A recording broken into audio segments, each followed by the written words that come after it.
মানুষ না মানুষ, মানবিকতা আমার মধ্যে আছে, মানবিকতা আমার মধ্যে আছে, এই হুঁশটা যাদের আছে সেই মানুষ। কিন্তু আমার মধ্যে মানবিকতা আছে, সেই হুঁশটা কি আমার আছে? আমার মধ্যে যদি মানবিকতা থাকতো, যে অ্যাক্সিডেন্ট হয়ে পড়ে আছে তার ছবি তুলে সোশ্যাল মিডিয়ায় আমি দিতে পারতাম না। আমার মধ্যে যদি মানবিকতা থাকতো, রাস্তায় পড়ে থাকা কোনো ব্যক্তিকে হয়তো কেউ মারছে, আমি ভিডিও করতে পারতাম না, আমি তাকে সাহায্য করতাম। আমার মধ্যে যদি মানবিকতা আছে, হুঁশটা থাকতো, আমি আমার বাবা মাকে এই ঠান্ডায় শীত তলায় ফেলে রাখতে পারতাম না। আমার মানবিকতা আছে, সেই হুঁশটাই হারিয়ে ফেলেছি আমরা।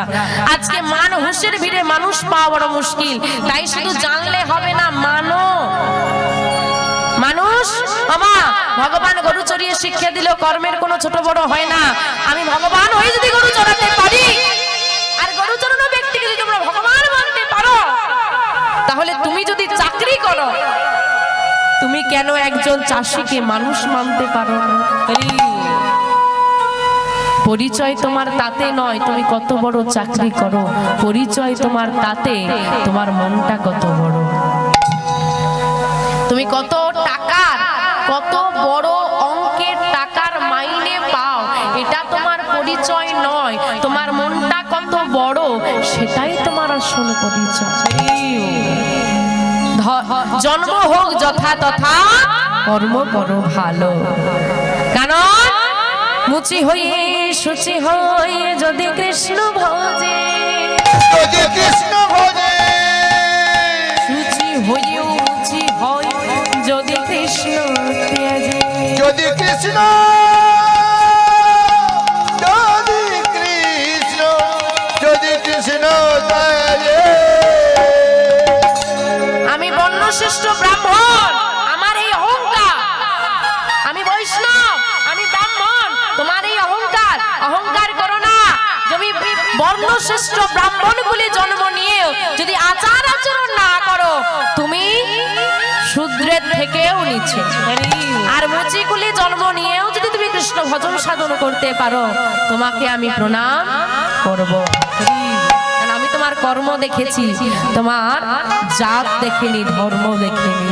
হরি বল, হরি বল। মা গোবিন্দ আজকে গরু চরণ, গোচারণ মানে কি গো?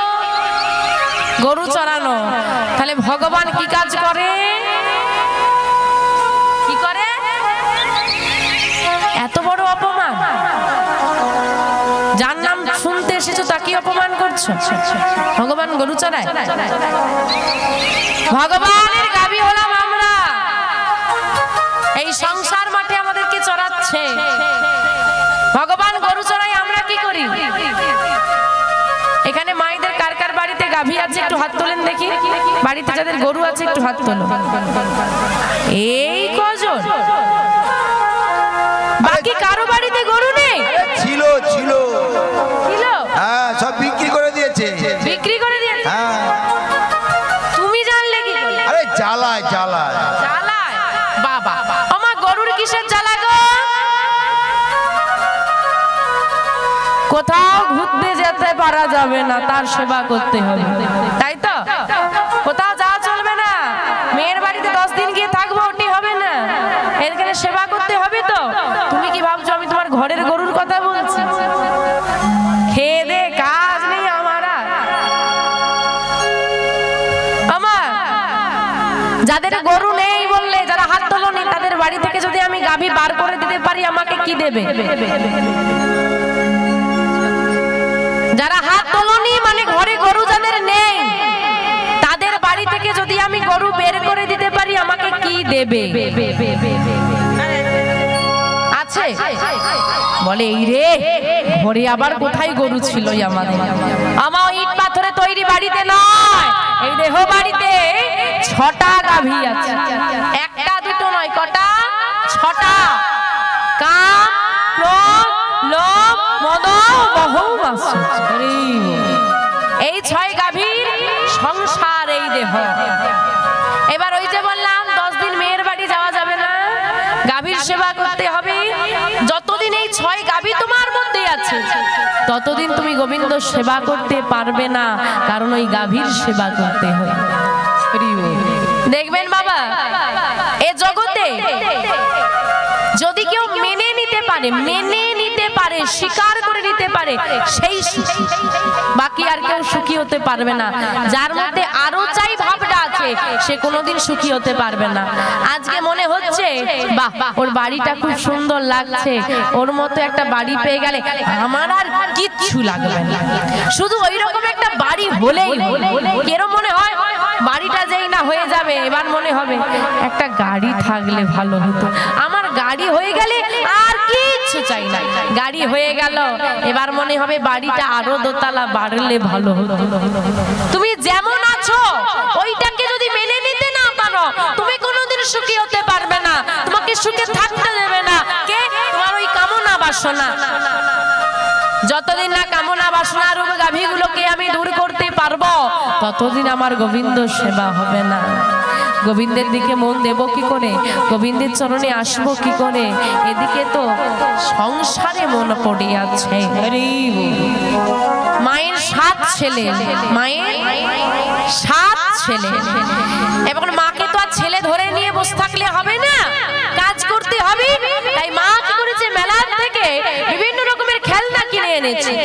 এবার প্রত্যেক দিয়ে দিয়েছে খেল, এখন সবাই খেলছে, ব্যস্ত আছে, আর মায়েরও নিশ্চিন্তে কাজটা হয়ে যাচ্ছে। খেলনা ফেলে দিয়ে হঠাৎ মেজো ছেলে চিৎকার করে মা বলে কাঁদছে। হ্যাঁ গো, মা এসে কাকে কোলে নেবে? যে কাঁদছে তাকে। বাকি যারা খেলনা নিয়ে খেলছে তাকে কি কোলে নেবে? নেবে না। খেলনাগুলো কি বাচ্চাগুলোকে, মাকে। এই খেলনাটা হলো সংসার, স্ত্রী, পুত্র, পরিজন, গাড়ি বাড়ি, অর্থ সম্পত্তি সব। ওই ছেলে মেয়েগুলো হচ্ছি আমরা। ভগবান আমাদেরকে খেলনা, ওই সংসার রূপী খেলনা দিয়ে বলছে খেল, খেলনায় মেরে থাকবো না সারা জীবন। সারা জীবনই আমরা খেলে গেলাম। এই খেলনা ফেলে দিয়ে যেদিন আমরা বিশ্বপিতাকে নয়ন বাড়ি দিয়ে একবার ডাকতে পারবো, সেই দিনই এসে সে আমাদেরকে কোলে তুলে। ভগবান আজকে গাভী চড়াতে যাচ্ছে, জীব শিক্ষা কি দিলেন? কর্মের কোনো ছোট বড়, কর্মের কোনো ছোট বড় হয় না। জানো তো এটা সবাই? মানো কি সবাই? জানো তো সবাই? মানো কি? জানলে হবে না মানলে হবে? কি গো, জানলে হবে না মানলে হবে? মানলে হবে। এখন জানে তো সবাই, মানে কজন?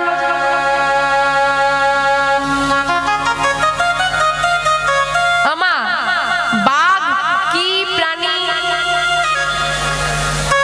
মাংসাশী প্রাণী। কথাগুলো মন দিয়ে শুনবেন। বাঘ কি প্রাণী? জোরে বলো। হরিণ কি প্রাণী? মানুষ কি প্রাণী? চলো এই কথাগুলোকে একটু ভালো করে ভেঙে বলি। বাঘ মাংসাশী। বাঘকে কোনোদিন ঘাস খেতে দেখেছো? ও কিন্তু ঘাস খায় না, ও মাংসই খায়, কারণ ভগবান তার লিভারটাকে ওই মাংসের জন্যই তৈরি করেছে, ও মাংসটাই হজম করতে পারে। এখন হরিণ তৃণভোজী প্রাণী, সে কখনো মাংস খায়? ওর লিভারটাই ওই রকম, ও ঘাসই শুধু খেয়ে যাবে, ওটাই সে হজম করতে পারে। তাই তো মানুষ কি প্রাণী? সেটা তুমি বানিয়েছো, আমরা বানিয়েছি, কিন্তু যারা বায়োলজি পড়েছে মানুষ কি প্রাণী? শাকাহারী। ঠিক তো? কি বাবা, মানুষ শাকাহারী তো? এখন তোমার লিভারটাকে তৈরি করা আছে শাক পাতা হজম করার জন্য। তুমি যদি সেখানে মাংস খেয়ে বসে থাকো, তাহলে তো ডাক্তার আর হসপিটালটা বাড়বেই। তাই তো? ভালো করে লক্ষ্য করো। বাঘ মাংসাশী প্রাণী, সে কোনোদিন ঘাস খায় না। ভগবানের যে রুলস, ভগবান যে নিয়মটা তৈরি করেছে, সে কিন্তু নিয়ম ভাঙে না। হরিণ তৃণভোজী প্রাণী, সে কখনো মাংস খায় না, সেও ভগবানের নিয়মটা ভঙ্গ করে না। আমরা মানুষ, আমরা কোনো নিয়মের বালাই রাখি না। বায়োলজি যারা পড়েছেন জানেন মানুষ শাকাহারী। ভালো করে লক্ষ্য করেন, যিনি প্রশ্নটা দিয়েছেন পরীক্ষায়, পরীক্ষক, মানুষ কি প্রাণী, যিনি পরীক্ষার উত্তর লিখছে মানুষ শাকাহারী, উত্তর লিখছে মানুষ শাকাহারী, কিন্তু সব খেয়ে বসে। তাহলে ব্যাপারটা কি হলো? পুঁথিগত বিদ্যা মুখস্থ করে লিখছি, মাথায় কিছু ঢোকেনি। মাথায় ঢুকলে কি বুঝতে পারতাম সারাংশটা কি? আমরা পড়ে যাই, শুনে যাই, সারাংশ বুঝি না। এই যে হরি হরি যতই বলো না, বাকিটা বলো, হরি তোমায় সাড়া দেবে না। গানটা বাজিয়ে দিয়ে নেচে নিলে, নাচলে তো গানটা শোনো, মন দিয়ে বসে বসে শোনো কি সারাংশ বলছে। ভাষাগুলো বোঝো, দরকার পড়লে খাতায় লেখো, লিখে ভাষাগুলো পড়ো, বাস্তবের সঙ্গে মেলাও। কেন সে বলছে হরি সাড়া দেবে না? আগে তোমার চরিত্রটা ঠিক করো। হরি শুধু শুনলে হবে না, সারাংশটা নাও, বোঝো, মাথায় ঢোকাও, কানে নয়। এইবার বাবা লিখে দিল মানুষ শাকাহারী। যে পরীক্ষক খাতাটা দেখলো যে মানুষ শাকাহারী লিখেছে, ঠিক দিল, নাম্বার দিল, সেও সব খেয়ে বসে আছে। পুঁথিগত বিদ্যায় ভরে গেছে। ওমা মানুষ নেই, আমরা মানুষ নই। আমরা কি তাহলে গরু ছাগল? হ্যাঁ, আমরা মানুষ না, মানুষ নয়। মানুষ তো হ্যাঁ কিনা বলো? মানুষ না মানহুস, মানুষ না মানহুস। মানবিকতা আমার মধ্যে আছে, মানবিকতা আমার মধ্যে আছে, এই হুঁশটা যাদের আছে সেই মানুষ। কিন্তু আমার মধ্যে মানবিকতা আছে, সেই হুঁশটা কি আমার আছে? আমার মধ্যে যদি মানবিকতা থাকতো, যে অ্যাক্সিডেন্ট হয়ে পড়ে আছে তার ছবি তুলে সোশ্যাল মিডিয়ায় আমি দিতে পারতাম না। আমার মধ্যে যদি মানবিকতা থাকতো, রাস্তায় পড়ে থাকা কোনো ব্যক্তিকে হয়তো কেউ মারছে, আমি ভিডিও করতে পারতাম না, আমি তাকে সাহায্য করতাম। আমার মধ্যে যদি মানবিকতা আছে, হুঁশটা থাকতো, আমি আমার বাবা মাকে এই ঠান্ডায় সিঁড়ির তলায় ফেলে রাখতে পারতাম না। আমার মানবিকতা আছে, সেই হুঁশটাই হারিয়ে ফেলেছি আমরা। আজকে মান হুঁশের ভিড়ে মানুষ পাওয়া বড় মুশকিল। তাই শুধু জানলে হবে না, মানো। মানুষ আমা ভগবান গরু চড়িয়ে শিক্ষা দিল কর্মের কোনো ছোট বড় হয় না। আমি ভগবান হয়ে যদি গরু চড়াতে পারি, আর গরু চড়ানো ব্যক্তিকে যদি তোমরা ভগবান মানতে পারো, তাহলে তুমি যদি চাকরি করো, তুমি কেন একজন চাষিকে মানুষ মানতে পারো না? পরিচয় তোমার তাতে নয় তুমি কত বড় চাকরি করো, পরিচয় তোমার তাতে তোমার মনটা কত বড়। তুমি কত টাকার, কত বড় অঙ্কের টাকার মাইনে পাও, এটা তোমার পরিচয় নয়। তোমার মনটা কত বড়, সেটাই তোমার আসল পরিচয়। জন্ম হোক যথা তথা, কর্ম করো ভালো। কারণ মুচি হয়ে শুচি হয়ে যদি কৃষ্ণ ভজে, যদি কৃষ্ণ ভজে, শুচি হয়ে মুচি হয় যদি কৃষ্ণ ত্যাজে, যদি কৃষ্ণ, যদি কৃষ্ণ, যদি কৃষ্ণ ত্যাজে। আমি বর্ণশ্রেষ্ঠ ব্রাহ্মণ, আমার এই অহংকার, আমি বৈষ্ণব, আমি ব্রাহ্মণ, তোমার এই অহংকার, অহংকার করো না। যদি বর্ণশ্রেষ্ঠ ব্রাহ্মণ বলে জন্ম নিয়ে যদি আচার আচরণ না করো, তুমি শূদ্রের থেকেও নিচে। আর মুচিকুলি জন্ম নিয়েও যদি তুমি কৃষ্ণ ভজন সাধন করতে পারো, তোমাকে আমি প্রণাম করব। কারণ আমি তোমার কর্ম দেখেছি, তোমার জাত দেখিনি, ধর্ম দেখিনি। হরি বল, হরি বল। মা